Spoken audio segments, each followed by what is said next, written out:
Well, welcome to Holiday Decorating. My name is Kate Gleason, and I'm the membership director here at the Garden. And I think everybody knows this is our second session today, and I said at the first one, normally this event is in November, and I call it the official kickoff to Christmas at the Garden. But we're here a month later, and I promise it's worth the wait to have Laura Dowling here. But Garden Glow, with the wreath display, with the snow outside, Christmas is in full swing. So a kickoff no longer, but I'm so glad you're here today. I hope everybody visited our vendors. If you didn't have a chance to visit our vendors, they'll be here till 4 o'clock. Also, at the little shop around the corner, they are having an open house today as well. An extra 20% off your member discount, and they'll be open today until 4 as well. So if you have time after today's program, today we're going to be here for a little over an hour, I think probably about 70 minutes here with Laura, but you will have time to shop both our vendors here and at the little shop. Before I introduce our fantastic speaker, I do want to say thanks to a few folks who made this program possible. First of all, Pauline Sella, who is here in the audience, and her team at Planhaven Farms. They've done holiday decorating for us in the past as the presenters, so they know the heavy lift that this is, and an even heavier lift when our designer is not local and doesn't have all the resources at her disposal. So we got on a call with Pauline from Planhaven Farms months ago and said, here's what I need, and she made it happen. So I have to thank her for many hours of work, and Laura may even talk about how Pauline helped in Nashville down at Cheekwood Gardens as well. So a big round of applause for her and her team. And her team, including Rhonda Lynn Meckel, who is a fantastic floral designer who was here with Prep. The other person I have to thank, also a Member Speaker Series alum, if you were here last year, Michael Schrader, who did this program last year, our King of Christmas, who's home in Webster Groves. If you have not seen, you have to drive by. He was also instrumental in getting everything put together, and you may see him in the program today. So please thank Michael, who is in the back, hiding back there. And many members board are in the audience today. The members board is really the engine that makes the Member Speaker Series and really all the programming we do for members run. It's the members board volunteer hours, their fantastic ideas, and just all their inspiration and support. And several members board are here today. They're over at the helping vendors today. So just a round of applause for our fantastic members board. And if you're here, wave. I see a few of you. So thank you to everybody. Now it is my pleasure to welcome Laura Dowling. I'll tell you a little bit about Laura. Laura is a floral designer, author, and speaker, best known for serving as the Chief Floral Designer at the White House from 2009 to 2015. Originally a policy analyst in Washington, D.C., Laura was inspired during a trip to Paris by the artistry of French floral design. She studied in Paris and Germany, launched a small studio from her basement kitchen, which I understand was mixed feelings from her husband about that basement studio, and started as a part-time florist. But then she entered a highly publicized nationwide competition to select the next White House Chief Floral Designer. After rounds of interview and a final design challenge at the White House, which I'm telling you was, after hearing a story about it, it was made for reality television, she was chosen for the role by the First Lady, Michelle Obama, to be the Chief Designer. At the White House, Laura created decor for state dinners, official ceremonies, and the iconic holiday installations, pioneering a signature approach she calls floral diplomacy, using flowers to convey cultural meaning, narrative, and hospitality on the world stage. Laura is the author of several books, including Floral Diplomacy at the White House, A White House Christmas, Wreaths, Bouquets, and her newest title, Designing Christmas, which I see is already in the hands of many of you and will be for sale just outside. Laura will be signing that book after today's presentation. Her garden-inspired aesthetic and creative philosophy have made her a sought-after speaker and presenter at major venues at home and abroad, including museums, botanical gardens, flower shows, and garden clubs. In 2024 and 2025, she designed the celebrated holiday decor for the historic Cheekwood Estate and Gardens in Nashville, and she was recently named Cheekwood's creative director for holiday design. We're going to see some of her work at Cheekwood in today's program. You're in for a treat. Laura's many honors include the American Horticulture Society's Great American Gardeners Award, the Royal Horticulture Society at Belgium's Distinguished Flower Ambassador title, and most recently, the American Institute of Floral Design's prestigious National Merit Award. In 2019, 4 of her wreath designs were released as special forever holiday stamps by the U.S. Postal Service. So if you had those wreath stamps, little did we know, our designer's right here.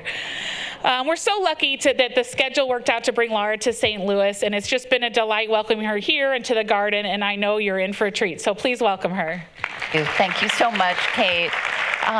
Thank you, everyone, and welcome. It's such a pleasure to be here with you all today to kick off the holiday season, and it does not feel too early. There is snow on the ground. No one told me that, so my journey started last weekend after Thanksgiving, my travel journey. I was in Santa Barbara giving a talk, and traveling on Thanksgiving weekend too, note to self for the future, maybe try to schedule another time. But I made it to Santa Barbara, sunny Santa Barbara. It was quite beautiful. And I left on Monday and went via Salt Lake to come here, where I learned that things were delayed and there was chaos everywhere, snow on the ground. So I arrived at 3 a.m. yesterday, and I'm still standing. And so you all are lucky. You're in the second program. It's the last one. The stories will get edgier, and but we'll see how it goes. But no, it's been a pleasure to work with Kate and her team. And I also wanted to thank Michael, who is a genius decorator.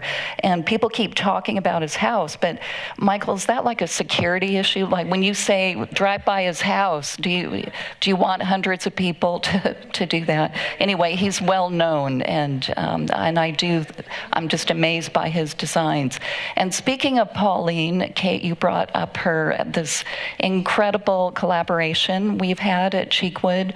So when I'm on planning programs, it's usually months or a year in advance. And when Pauline, you came on that Zoom call and said, I have a huge warehouse and inventory, whatever you need. She was thinking about this program. But I was in the midst of planning the Cheekwood holiday installation, which is White House level. And 2 weeks before we were scheduled to start, a big loan of decor fell through. And we were missing trees and decorations. And I reached out to Pauline and her husband. They said, whatever you need, we can help you out. So I want to thank you again for everything you did. You all will get to see the pictures that from this just completed project.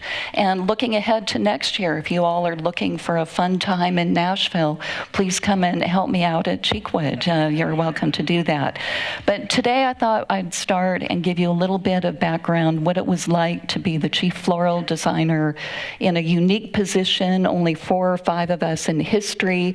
It was a position created by Jackie Kennedy in 1962. She had the vision that flowers at the White House should be garden style, based on a French or European aesthetic. Old master painting, she loved that kind of natural design. Handpicked the first florist, he was from the Park Service, and she trained him, Rusty Powell, so that he could design flowers like she would design in the White House. So her style has always inspired me, and I think it's very close to the French aesthetic that I love. So the stories will be behind the scenes, especially during the holidays. But starting out, I want to talk about White House style in general, that the tone of what the White House decor should be was actually started by George Washington. And he had a strong vision that White House style should be simple elegance, wanted to differentiate it from British royalty and any kind of affiliation or sense that it was a royal kind of design. So if you look at this table setting at Mount Vernon, you can see the china. Okay, it is French, but they do such great style. It's simple elegance, and I feel like that's a kind of theme that carries out throughout White House history, more or less. In terms of decorating style, entertaining style, it's fun to delve into the history. There's so much you can read about in terms of each first family, each administration, and how they celebrated the holidays. John and Abigail Adams were known for having parties that were quite sought after. It was a sought after invitation. And one party they had with their young granddaughter, who was only 4 years old, she brought the doll with her, and one of the daughter's little friends got in a fight or bit off the nose of the doll. I don't think she bit off the little girl's nose, but the doll's nose. The president got involved and had to separate them, and so, you know, there is that idea that parties can get rowdy at the White House, which I saw in person. So during the Obama era, another very sought-after invitation, and the number of parties that would take place during the holiday season back to back, hundreds of people. There would be sometimes 2 or 3 major events a day. Some of the largest were for the members of Congress and for the press, 1,200 people, 1,100 people, and they were by far the rowdiest ones with the members of Congress. What's interesting about the time, look at all the cell phones. That was a new development, and this 2010 or so, where everyone was trying to get a photo, fight to get to the front. But no party was ever as rowdy as the one that Andrew Jackson held, and this was his inauguration party. He invited 20,000 people. It was open to the public, and they advertised free liquor. So you can see where things would devolve after that. And so many people came, tried to get in, and they were the furniture, the furnishings. This painting depicts a little bit of the mayhem that occurred, and apparently it took weeks to clean up after that. So now at the White House, what they'll do to control the crowds and things, there's actually a duplicate set of the historic furniture in the blue room, red room, and green room. So they'll either move out the furniture entirely or replace it with a duplicate, because you know, when you're serving that White House rum punch, things do get a little rowdy. I actually have the recipe for it in my Christmas book. I can give it to you if you want, but just be aware you should really, it's a cautionary tale, just a little bit of it. It's strong stuff. Jackie Kennedy was the first lady who first decided that the White House holiday season should have a theme. And she was also the first lady to take the official White House Christmas tree and move it into the blue room, which is the center of the White House. So ever since then, every other first lady has followed suit. And this picture shows her daughter Caroline for that first year where there was a Nutcracker theme. And so many different first ladies have used variations of the Nutcracker theme, but each first lady has the responsibility to come up with a holiday theme. The one for this year was just announced. Did you all see that? Home is where the heart is, which is a lovely theme for the holidays. One thing I've learned, and I really enjoy going back and looking at White House history of decor. I had access to the secret warehouse where everything has been stored, going back 10 decades, and if not 100 years or more. And I never did come across these creepy dolls that were in several administrations. Apparently there was someone, maybe it was someone on staff, I'll have to explore this, but someone thought it was a good idea to put dolls of varying sizes in the trees. I don't remember seeing that when I was growing up. I haven't seen it since, but you'll see that they get bigger. There are different themes. I think this was, yes, during the Bush era. And then sometimes there would be unfortunate photographs, like look at Barbara Bush with the doll floating above her head. The White House photographer is not supposed to do that. This is an interesting photo of Laura Bush with the giant-sized caroler creepy dolls that were on the table. And when I look at this, I just have to wonder who thought that was a good idea. And then more importantly, wasn't there someone there to kind of say, maybe you should have second thoughts about that? And so since then, I haven't seen the dolls. They weren't in the warehouse. They may have gone by the by. This story, Laura Bush was known for having a very gracious, entertaining style, very elegant, and almost a modern style of decor, too. And one year, she had the idea of bringing in, I think it was 8 16-foot trees into the East Room, decorated in a winter wonderland theme. So to create that look, you can see the snow and the icicles. required 10 tons of fake snow. The fake snow was this toxic blend of plastic, and I saw it. There were flakes that they were still in the warehouse all those years later. I tried to think if there could be a crafting project that we could do, but there was no redeeming value. Anyway, the 2 tons of plastic flakes were applied to the trees by a cherry picker, and it did look like real snow. So when people walked into the East Room, they actually shivered that it seemed so realistic. But you know who didn't like the design were the housekeepers at the White House.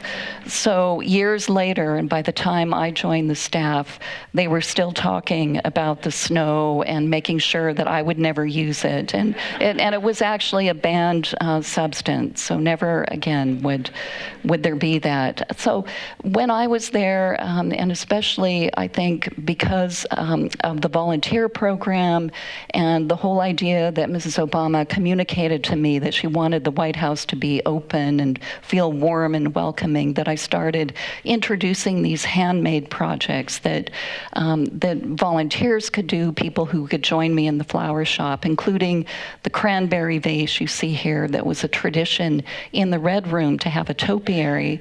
And each year I tried to create a different cranberry theme, a vase, a wreath in the window, different designs that we could use to carry out a White House tradition.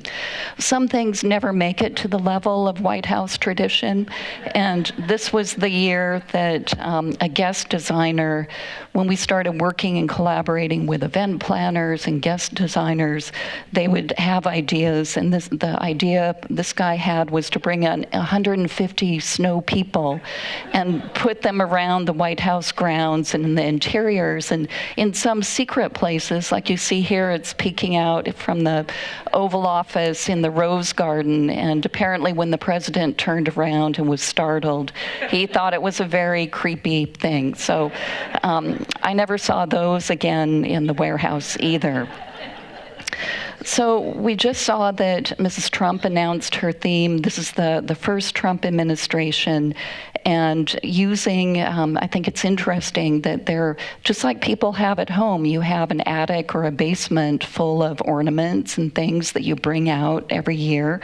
And the White House has a collection, and I think it was purchased during the Nancy Reagan era, so of these gold leaves. It's an endless supply. They must have gotten just a very good deal on gold leaf branches and things, but you can see how things are repurposed and then another layer added on, or a twist on this winter wonderland theme. This is also an image from the first, there's some people shaking their head. It was controversial to have this design. So what I know about the East Colonnade, which, I guess that is no longer there either, but I'm not going to veer into the political realm. No, the East Colonnade was a narrow corridor, and the curators always wanted us to have decor only on the window side. They wanted the other side to be where they posted the White House Christmas cards, and so from a designer's point of view, it was always hard to get it to look balanced or symmetrical. So I understand the idea of making it balanced, and I know, because I talked to the creative director at the White House, that the intention was for these trees to carry out the White House tradition of the cranberry tree. So these are all berry trees. I think the issue is that they're just a little too severe, maybe. And some people like the modern, chic approach, but when people think of the White House, they might think of tradition, and I think with just another layer or two, maybe branches wrapped around, a few charming birds floating, that you would have a totally different feel. They could have run out of time. I think there's more to be learned about that, but I know when I wrote my White House book, it was around 2017, everywhere I went, people asked what I thought of the red trees. So some things live on and people still talk about. When I was decorating and planning the White House holiday program, it took a year to plan and implement. So this time of year would be the year we'd already start be thinking about the next year, the theme, the room by room ideas. And in the green room, during my 6 years there, we always tried to introduce an environmentally, environmental message, I guess. And so using recycled elements. One year I made giant trees out of recycled newspaper, and there was a reporter who wondered if I was making a statement about the press. And it's like, no, we're just using paper and gilding it. But these were made out of recycled cans from the White House complex. A fun part of my job was to have these craft days with children and the First Lady. So it was usually a press preview, and about 500 to 800 members of the press were invited in to watch Mrs. Obama lead a craft session with children, and I would be there to help. So this was the year I had them make magazine trees, which is an old craft. You just fold the newspaper, turn it into trees. I thought it was pretty simple, pretty basic, but the little boy in front, you see there, he's holding his own press conference, and he turned to the press and he announced that this was a really hard project. And I just thought, that's not what I'm going for. But the little girl looked so sweet. She was so naughty. She took the tree, dumped it upside down. The glitter went everywhere, and the housekeepers had a fit. She put her hand in it and licked it, and then tried to shake the First Lady's hand. And so it was going from bad to worse, and the next thing I knew, someone was shuffling her off, and hopefully her parents found her eventually. But that was always a way, I think, to show the projects that we were doing at the White House, people could do at home, and a lot of fun with the kids. So this is the photo let's see, it would have been October 2009, right after I learned that I had won the competition for the White House Chief Floral Design position. So I had just competed 4 hours to create a big state dinner table setting, this blue room arrangement, and an Oval Office piece.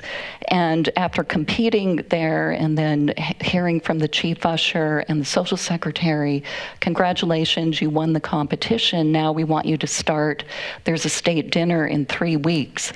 This was the look on my face, like, okay, because as Kate said, I was working in a different field. I was a policy analyst working out of my kitchen, part-time, doing flowers for little parties and for friends, nothing on the scale of a state dinner or the holidays. So it took me a minute to think, how am I going to wrap my head around this? And what I realized is that I had a career in another field, working in Washington, and skill sets. And so I looked at everything that I knew, and I could manage teams and projects. I also have a background as a marathon runner, so I knew that I would have stamina to work the 100-hour work weeks. But still, that day, I still remember the intensity of going through the competition, winning, and then like, okay, now there's a big job to do. And the flower shop at the White House is underground. It's just been renovated, so it's been upgraded from this 1970s Ford era fluorescent light. It was pretty basic, and I assume it's more modern. Maybe it has a touch of gold in it or something. And this would be the place. It was really ground zero for all the crafting projects, for the planning process, developing the color palettes and themes. So you see the mood board. I would always start with just an idea, a theme, and then come up with the colors and the elements, the different projects. And this would take a year to plan.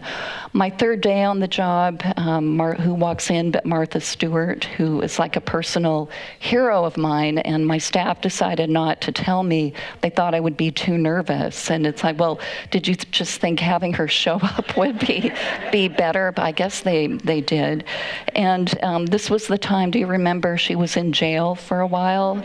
She had just gotten out of jail, and she was so nice, actually, and came in. But there's a fun fact: you cannot get into the White House if you have a felony conviction. So they made an exception for her, and I'm so glad they did. But this was a time when celebrities from every genre, every field, the singers, the Hollywood celebrities, the sports heroes were coming to the White House, and the flower shop was on the behind-the-scenes tour. So on a daily basis, there would be people coming in, and of course our job was to be very low-key and not, take selfies and be fans, although sometimes that would happen. One time, usually we wouldn't get a heads up, but one time I got the heads up that Justin Timberlake was doing a performance for the PBS series and was coming on the tour to the kitchen and to the flower shop. And of course I had to tell my volunteers who were there, okay, we're going to have this visitor. You can't, you have to be cool. And what happens? He walks in and everyone screams. And he was very nice to everyone, but I may have even been part of that. He was so nice in person. But what I was showing Martha was this wreath that we were making out of 800 dried eggplants. And so the scale of it, the carpenters made the frame, and then we would execute with these organic materials. The blue room tree, the centerpiece, always featured in the photos. It's the iconic photo op at the White House. The president and the first lady are always photographed there. And I want you to notice the ribbon treatment, because we're going to get back to that in a little bit. But this technique of taking just ribbon swags and putting them in to create the movement and dimension and create kind of a festive, natural look. It kind of started there, and I've tried to evolve the idea. I'm going to share it with you. And here's a picture of my version of a berry tree. It's a pepperberry tree. It also became a banned substance because when pepper berries dry, they drop and they bounce all over the floor. So the housekeepers didn't like those either. But note the difference by just adding velvet ribbon and a touch, it softens it. And, I'm just so glad that I didn't make headlines for the Handmaid's Tale but people, it's how they're photographed, how they're perceived. And I think one of the challenges of being a White House designer is you have to look at things from every angle, how history looks at, you have to see if it's offensive, if it'll hurt the White House collection. It was a stressful job, actually, but very fun. One of the fun parts was being in the spring when we would decide on the theme for the following year for the holidays, to have this meeting with the chefs and with the butlers, all the people involved in White House entertaining, and talk about the cookies and sample the punch. The first lady would come in. We'd look at color schemes, and you can see here I'm making some prototypes like the potato wreath, and I think that was a Brussels sprouts wreath too. But a fun time when everyone could get together and then get in the mood for executing the design. One of the pieces of that was the White House entertaining. I mentioned the back-to-back parties. There would be dinners, there would be receptions and cocktail parties. Some would be held in the private residence, and my job was to come up with the linen and the silver, the china that we would use. The china patterns, so there's a whole room at the White House, the china room, and I remember one of my first days on the job, I went in, saw the Lincoln china that it has this incredible purple orchid color, and I tried to pick that for an event when the curators told me that each plate was worth about $350,000, and so I'd have to be selecting something else. So I had a selection of the White House china that could be used, the more modern era, right behind my desk, and so it was always fun to mix and match and come up with different themes. But in this photo, they all look very concerned. I can't remember what the issue was there. So there's a former producer from HGTV in the audience tonight, scheduler, and you all know the HGTV holiday White House program. And I would go out with the entourage to select the tree. But Jamie, I think you know that the tree is usually, I think, pre-selected, and so it's a little bit staged. But we do look for things like, is it a fresh tree? The needles, do they hold? Are there gaps? Is it symmetrical? And then my job was to put the big bow on the tree for the cameras. And there's the host when I was there, Genevieve Gorder, who did such a nice job. So it was always fun to go around and talk about the craft projects and the different designs. And the other thing that was always filmed was when the tree was brought in, it comes up the north portico by horse and carriage. It's dropped off. The First Lady greets, there's the family who grew the tree, and supposedly the First Lady decides whether she'll accept the tree or not. I've never heard of an incident where she did thumbs down, go back and get another one. Can you imagine if that happened? So the tree goes in. This was the year that the tree was so fat at the bottom that they had to take off the White House front doors. It took hours. They had to take off the doors to the Blue Room. And I don't know, you'd think that we would have had measurements to know. I'm not sure how that happened, but it was a beautiful tree in the end. And then to put it up, it takes a whole team, and the people who do it have been working there for decades. So they take out the White House furniture, they take out the chandelier, and then it looks like they're trying to push it out onto the Truman balcony, but no, it's very controlled. It goes up. There's the biggest tree stand you've ever seen that holds up the Blue Room tree. And that would be my advice for those of you putting trees up at home, especially natural ones, to invest in a good tree stand, because the tree has to be balanced and straight to avert disaster. But we'll talk about disaster in a bit.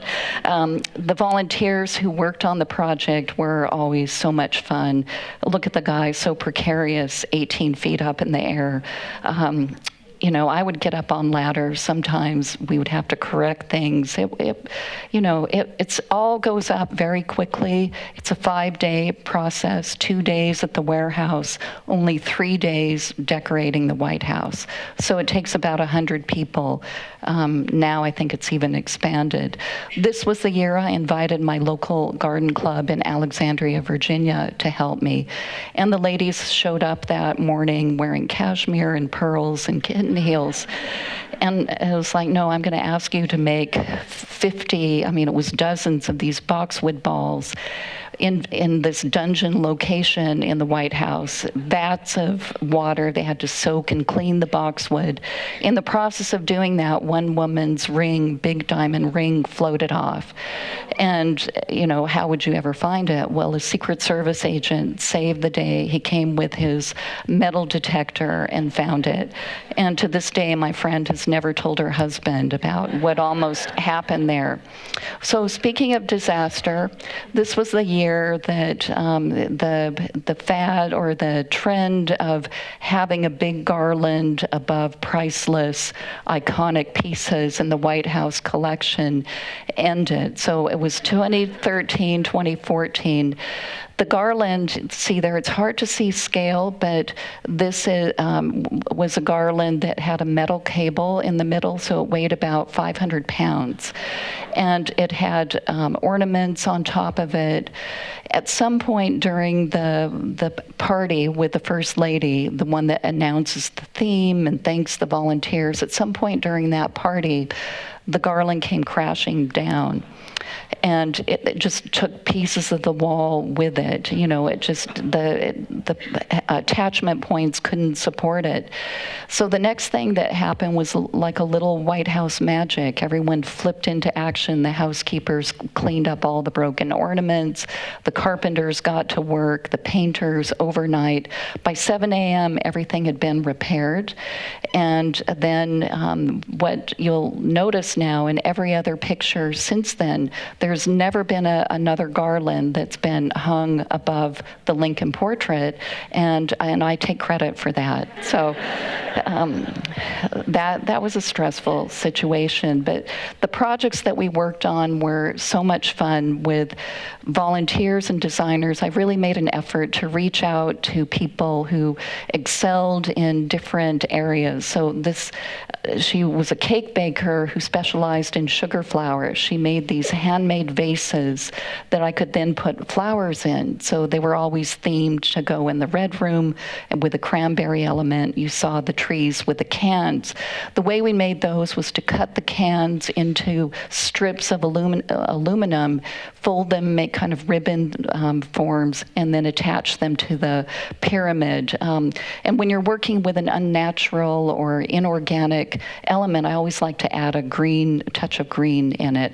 One of my favorite projects was we use simple things like pipe cleaners, taking a Nixon era frame and then wrapping it with ribbon. These are just pipe cleaners cut into a million pieces and then applied in a trellis pattern. So a volunteer project like this was the illusion cube motif, a classical motif that you'll see in the White House.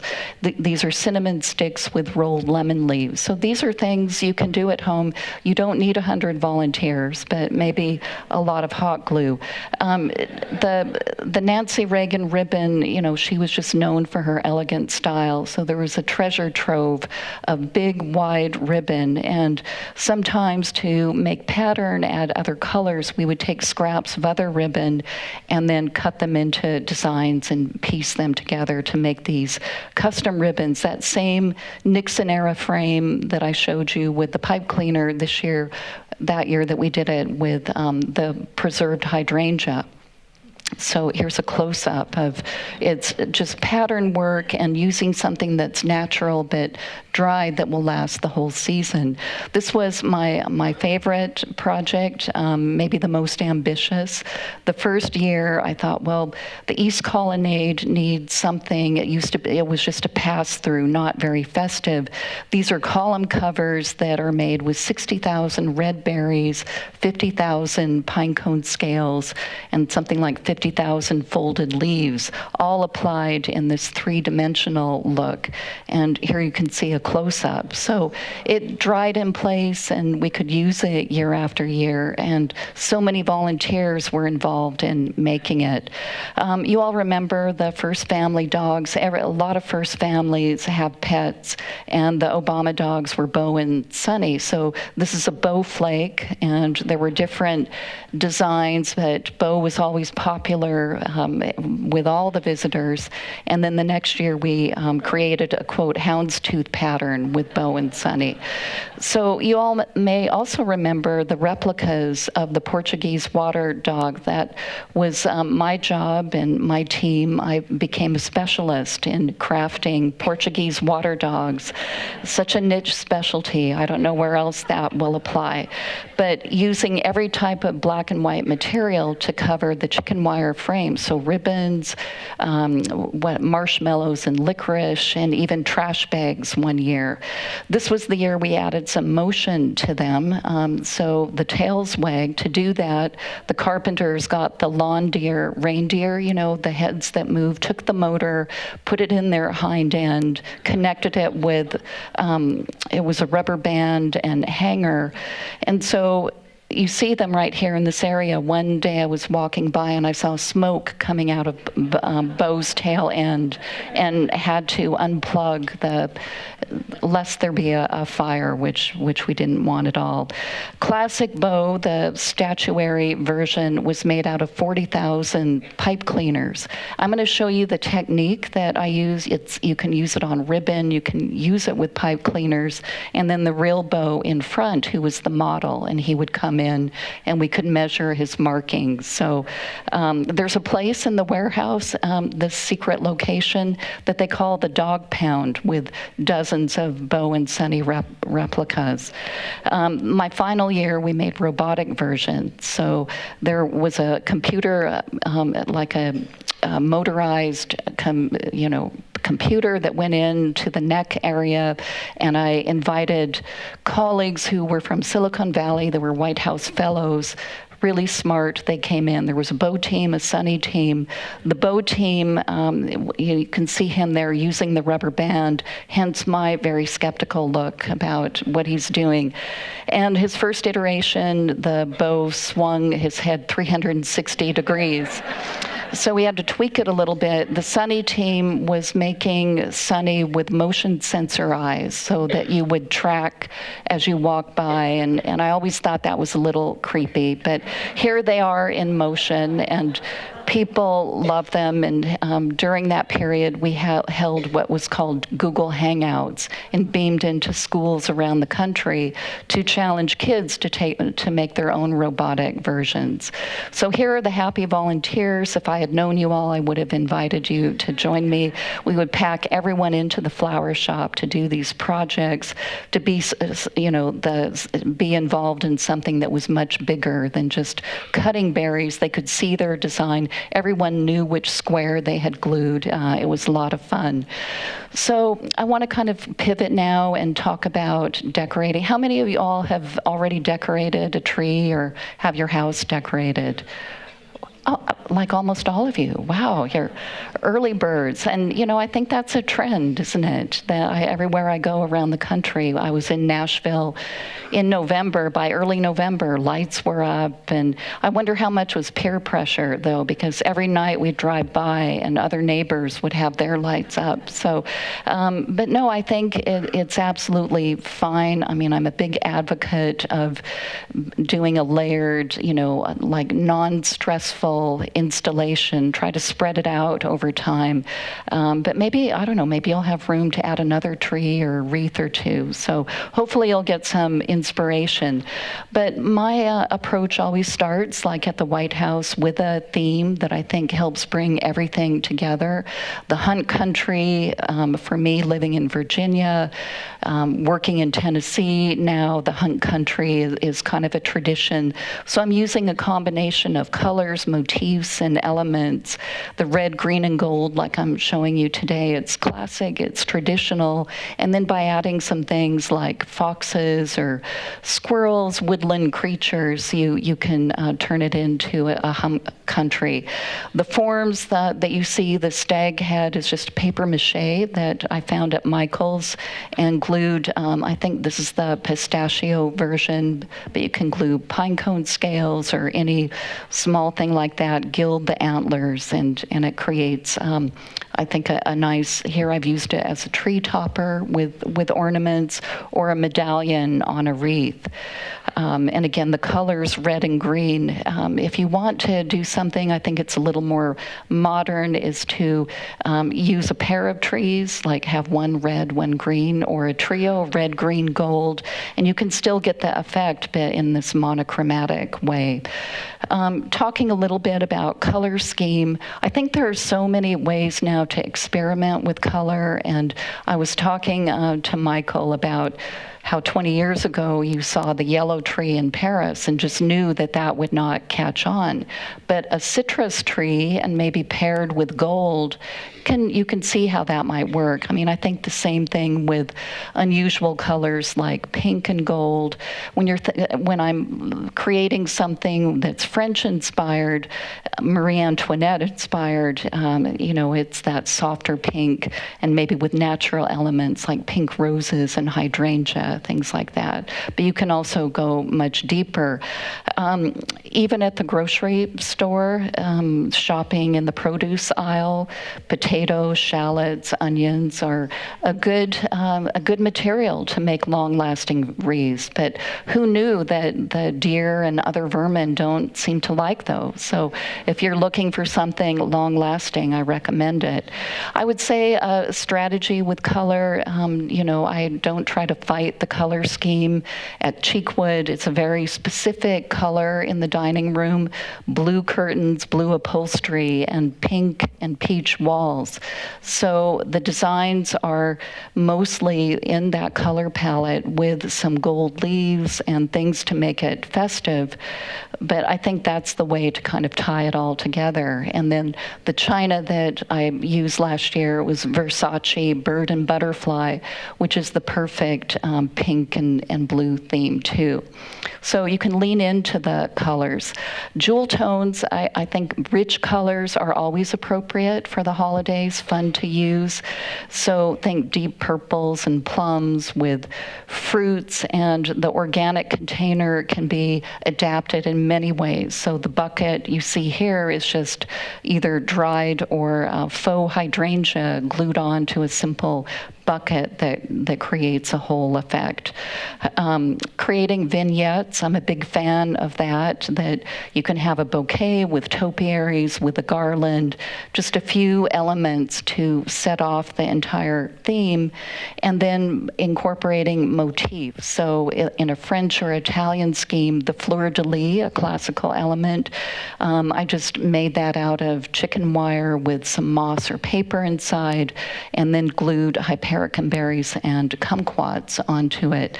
So different ways to think about your designs too. And I say having a strategy is good. If you want to have and make an impact just for a party, just for a few days, you can do an all fresh fruit bouquet or a wreath, and that will be great. If you want something that's longer lasting, I think the approach is to start with a layer of faux material, faux fruits.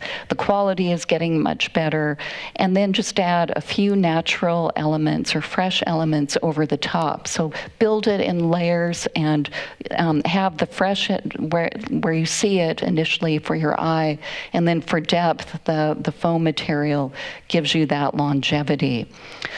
So at Cheekwood last year, the entrance foyer had this Italian theme, and I was inspired by the tapestry and also the architecture, the incredible fireplace mantel. The mansion was built in 1929, and these pieces were collected by the owners, the Cheek family, when they went to England. And but to me, it had a very Italian kind of feeling. So working with the architecture, with the colors of the tapestry, that was fun to do.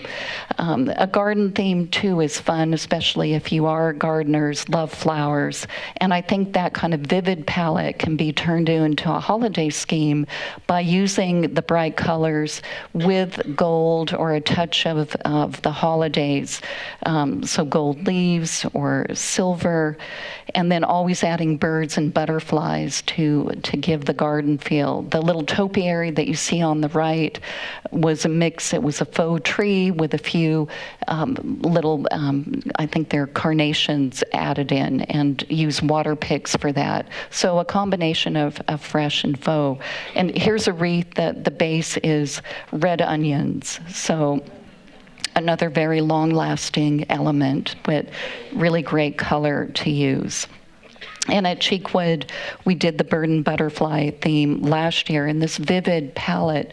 What I wanted to show you is that you can take a color scheme like that is in the Cheekwood drawing room. It's very serious. It's kind of a burgundy red. And I know the CEO was very nervous when I said I wanted to bring fuchsia and, bright turquoise and bright lime green. But if you look at the colors of the rug, it's still a variation on a continuum of color, so it can all work together. And then, as always, trying to balance the room with topiaries and designs. So I'm from the Pacific Northwest, and I always like a good woodlands theme and those colors and textures. This is the green bean casserole bouquet that, next year when you go to someone's house for Thanksgiving, don't bring the green bean casserole, bring the bouquet.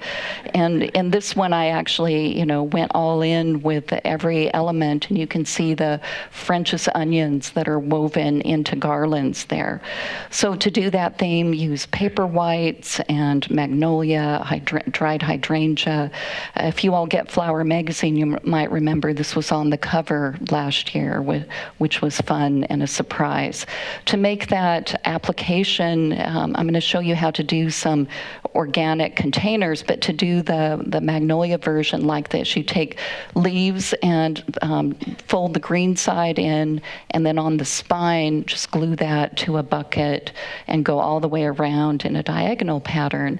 It takes a while. You don't need 100 volunteers, but it might help to have someone help cut the leaves for you. And nothing, I think, is as spectacular as just a natural magnolia or holly wreath, and so always appropriate as our fruits and apples. When I'm building a wreath, I think the same thing as a bouquet design, that you want the levels and layers, and then something on the outside to add a little lightness and movement. To get a woodlands theme in a formal setting, just add a piece from the outdoors, a piece of fern. One of my favorite color schemes is red and fuchsia, inspired by Matisse or French painters. I think if you go to Paris this time of year, you'll see that this combination is all over the place. And the bouquet that I did today is inspired by that as well. It's fuchsia and red roses with other elements.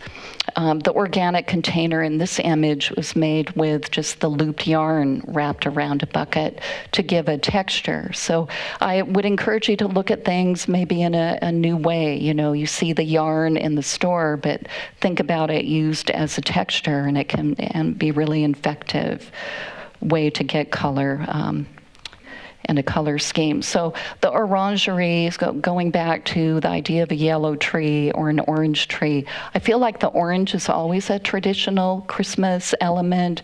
Think of oranges with cloves, and how many did that growing up, or you can do dried oranges. And so to carry out a color scheme like that, to make it holiday-ish, using coppers and golds, the rich colors will make the orange pop.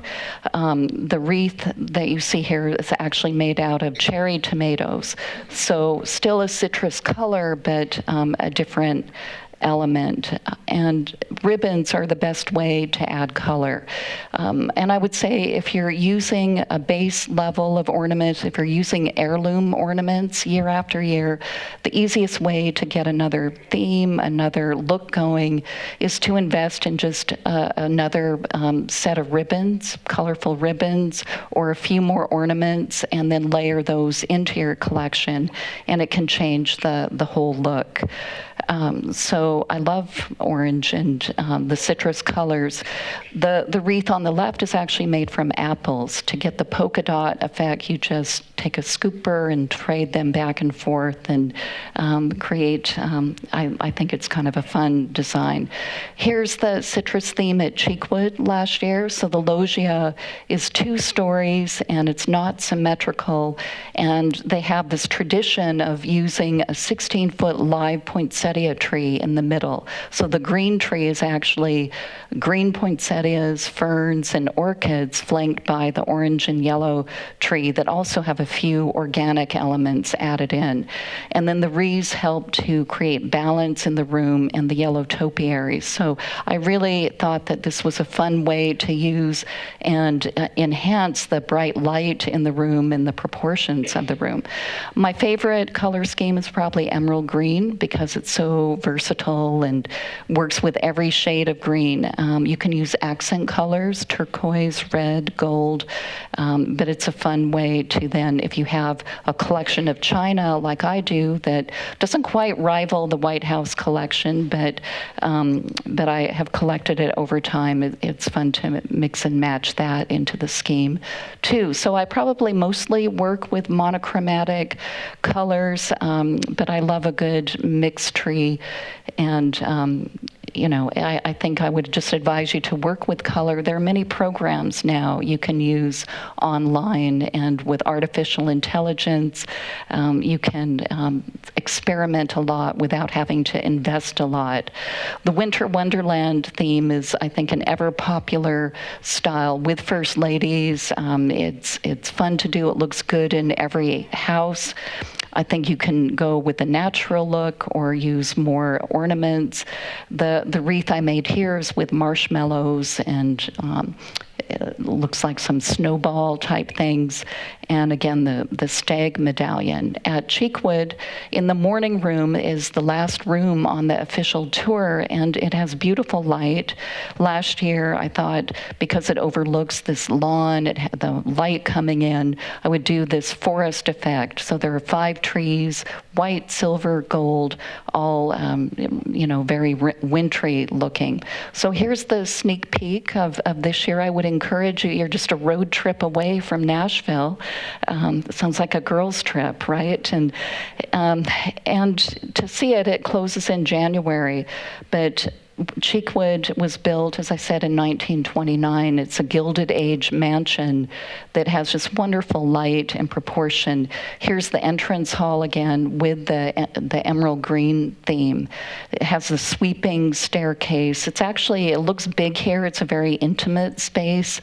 Apparently, when the family was living there, they had these grand parties and entertained constantly.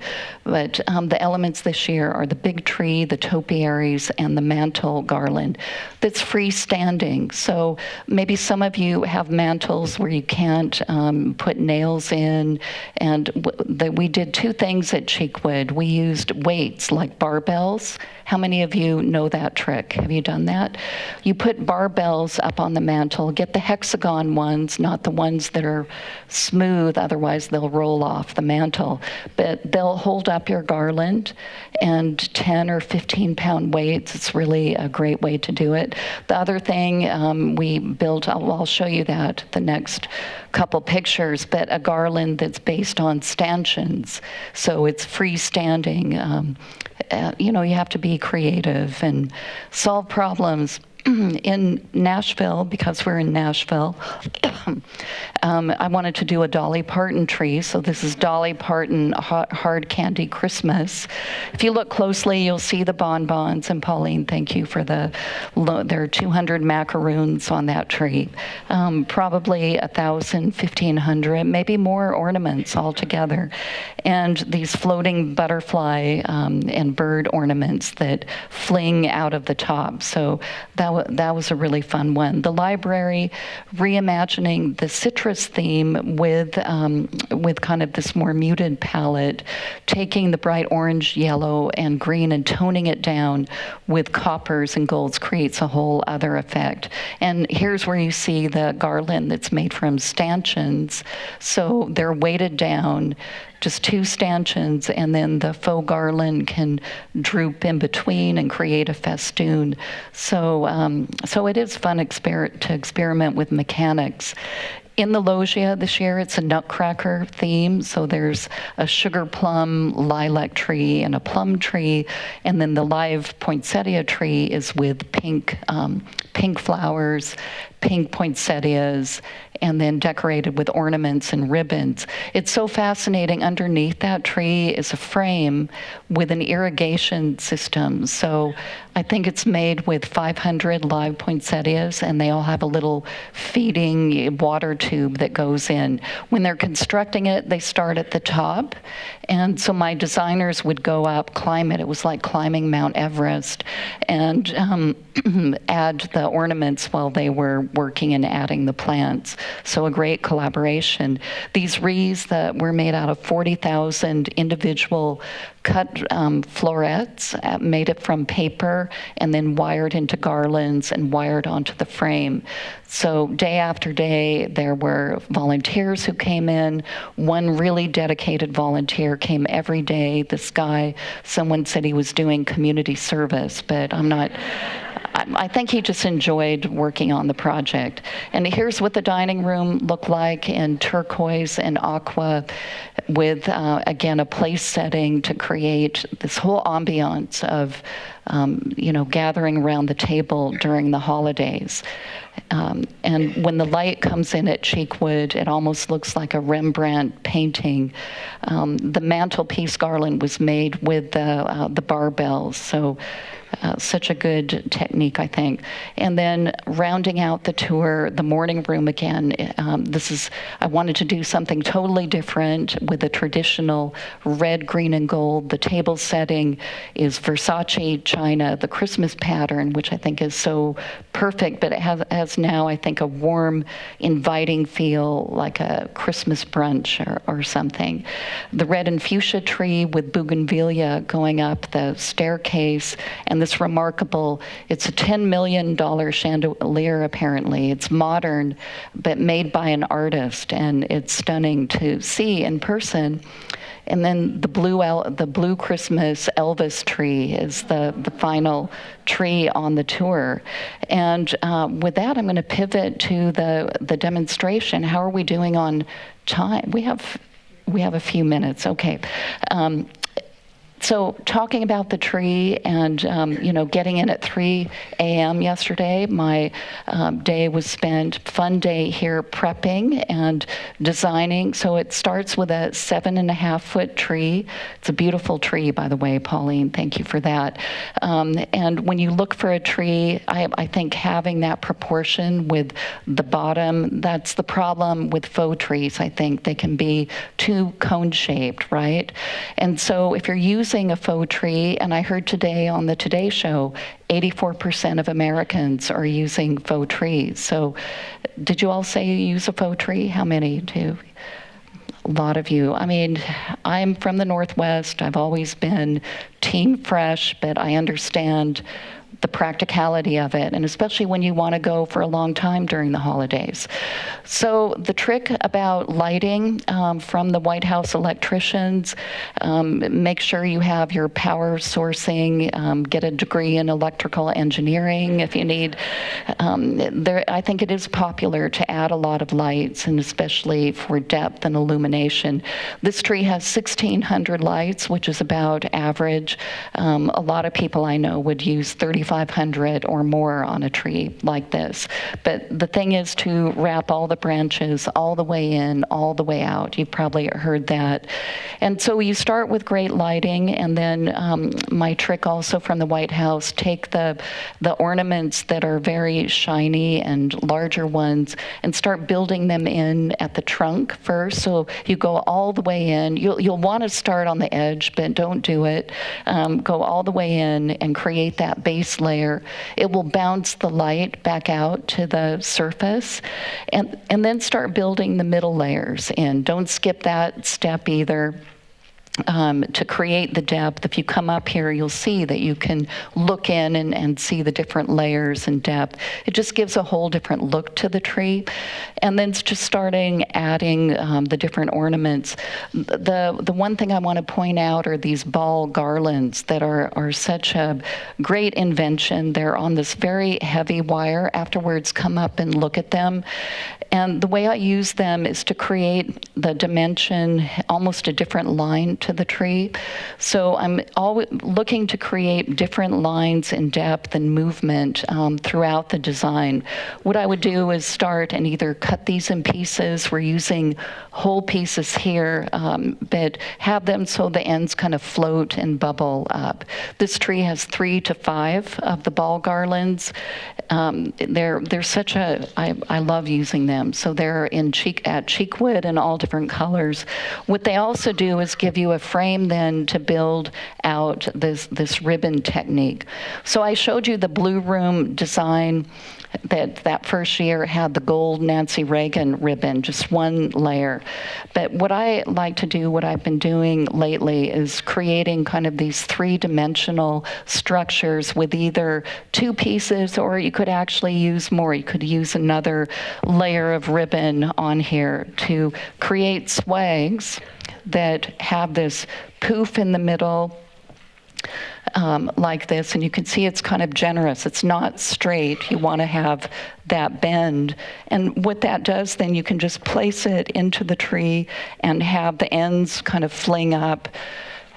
And I think it's really effective when you're trying to get this feeling of whimsy and movement and dimension. It creates a whole different feeling to the tree. So that's a fun ribbon treatment to do, and that's the tree. So building in levels and layers, using a traditional color scheme.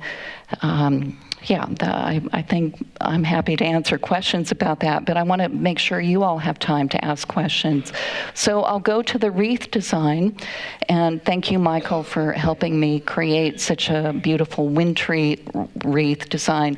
The wreaths I usually work with always start with a grapevine form. I love the form because it's so solid. It can hold 20, 30 pounds of fruit or vegetables if you want.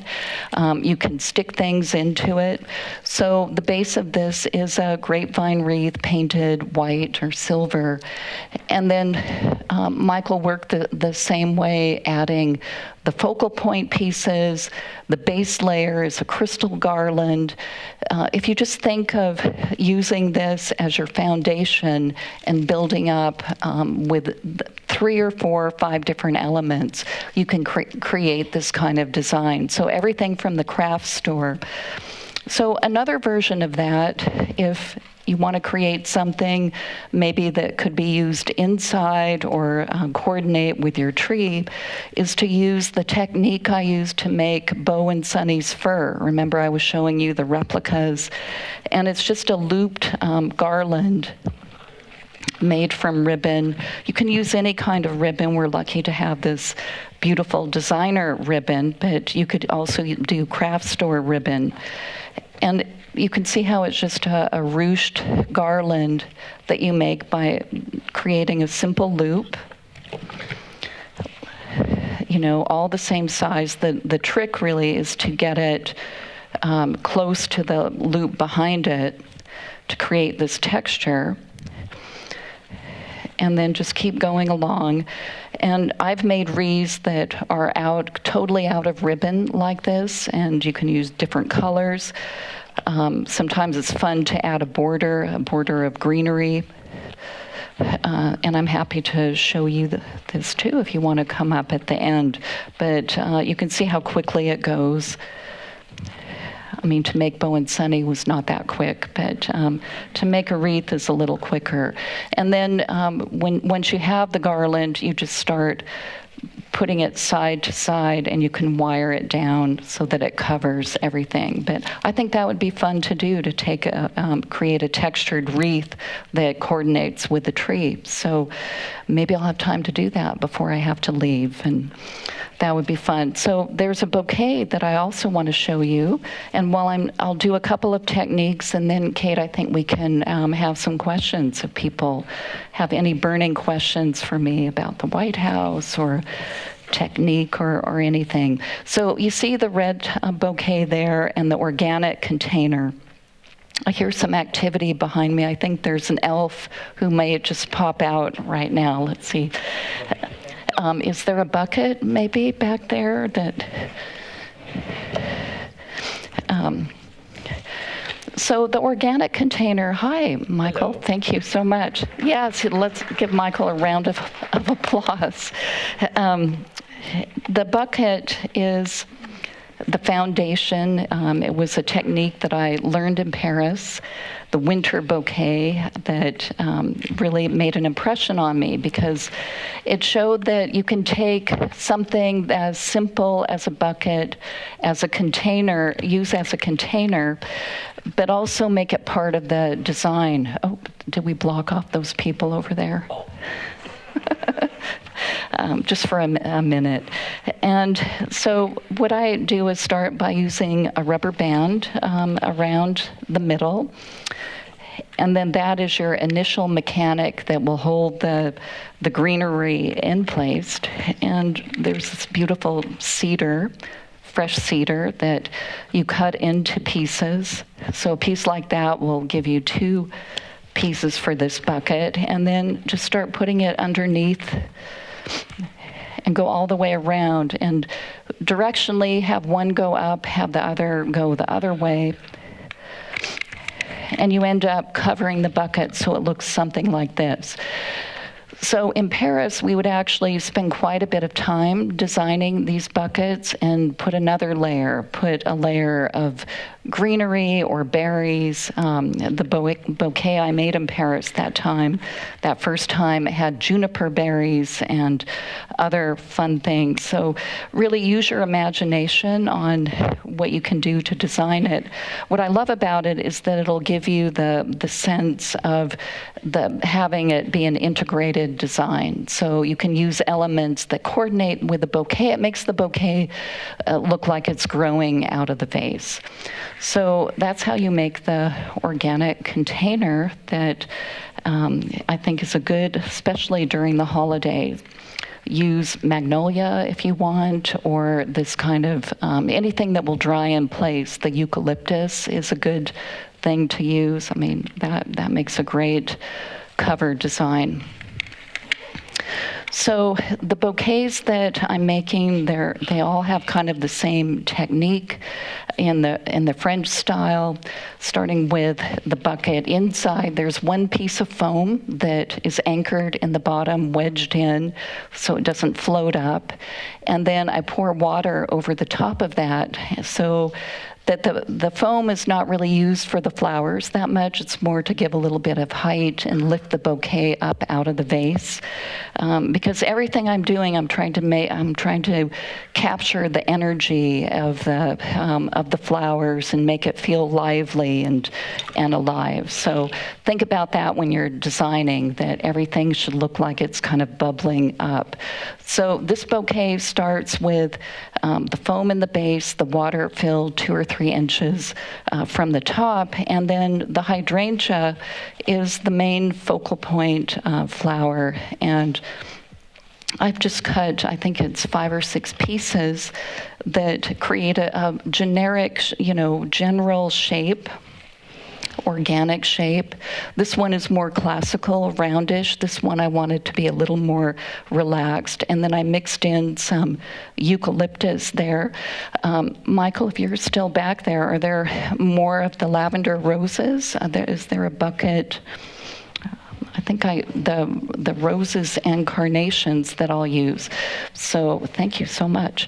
The roses are this incredible variety. Is this blue cariosa? No, it might be moody blues, is what they call it, but a beautiful kind of moody lavender color that I think is really pretty this time of year. So once I have the outline of the hydrangea, then I'll use the rose as a way to create more of the line. And I'll just follow along, twisting a quarter turn as I go. And I would do that either making a bouquet in the hand or making it in the vase. But you can see how I'm following along at different levels and layers.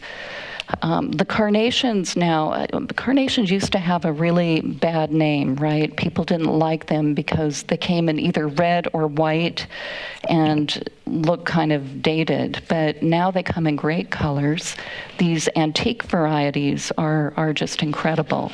So if you are thinking that you don't like carnations, you might want to take a second look because they are one of the most long-lasting flowers too. So as I continue making this, I would love to hear if you have any questions. Kate's over there with a microphone, and this is your chance. And I am excited to hear what you're decorating. Are you doing a classical tree? Are you doing a themed tree? All right, our first question is right here.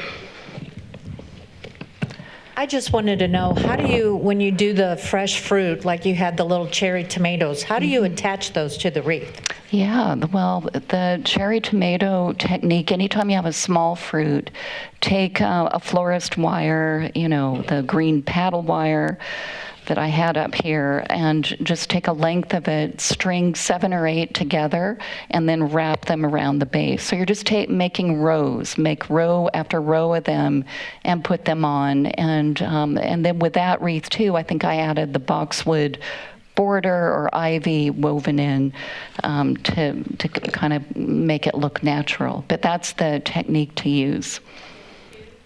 Apples too. Yeah.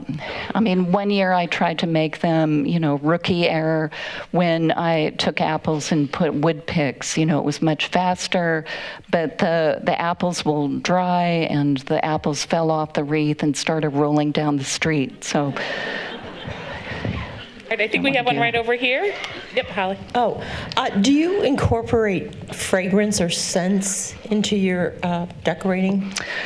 You mean unnatural ones or natural? Natural. Oh, I thought you meant did I add anything? And some people do that, like spray a little spritz of cologne or something. But yes, I love scented flowers. Paper whites, I know that has a very strong scent, but this time of year, that's incredible. The garden roses have a great scent. I think the only thing about scent, and I learned this at the White House too, that the chefs, they didn't want scent to interfere with the food. So maybe that's something to think about. All right, any other, we've got one back here. Allison, right. Hi. Hi. My name is also Laura Dowling. I had to tell you that. What? My mom really wanted me to tell you that. That is amazing. Yeah, and I'm actually an interior designer, so this is really exciting to meet you. That's crazy. Yeah. Well, we'll have to talk. That's amazing. So we were wondering how you preserve some of the natural elements that you incorporate, like the potatoes or your fresh fruits and citruses, and how long those last typically. Yeah, no, well, first of all, that's so amazing. I don't know. That, when you're working with a fresh design, and it's just like with flowers, they don't last forever. That's part of the charm. And I would say that's true with a fruit wreath or something. On the other hand, there are ways, I think, to protect them. And one old Martha Stewart trick was to spray the fruit design with, I think it's like a Johnson clear floor wax, so create a protective coating can help. There are different products, I think, now that preserve. You can experiment with that, but I would say going into it, it's a strategy. If you want a fresh design, think it'll last a week or two, maybe longer in this weather. I hear it's going to be 14 degrees tomorrow, that everything will freeze in place for you. But then think, well, you might be switching it out at some point. Thank you. All right, and I think we'll take this as our last question right here. Are you working from the bottom up to decorate the trees, not from the top down? They look so heavy. Okay. I would say this tree probably we did work from the bottom up, and if it looks lighter at the top, it would probably be because it was a 6-foot ladder and I had to be on the tip top. So, ideally maybe I would add a little bit more to it. And again, it's an aesthetic choice. I love a full decorated layer after layer, more is more kind of style, but you might have an aesthetic that is more pared back, and that's fine too. I think that's what's fun about the holidays, is that there's no right or wrong answer. A lot of people celebrate family traditions, decorate with grandmother's ornaments, something like that. So I think whatever your aesthetic is, I would lean into it, and most importantly, have fun with the holidays and with decorating. It sounds like you all do. I see a lot of holiday sweaters. You all got the memo here today. So thank you so much. I'm going to be working here, finishing off the bouquets, signing books, but it's been a pleasure to spend time with you. Thank you so much for having me. Well, thank you again, Laura. Thank you for a long couple of days with us, but time well spent, I hope. I think we all agree. So thank you again. Have a great holiday season.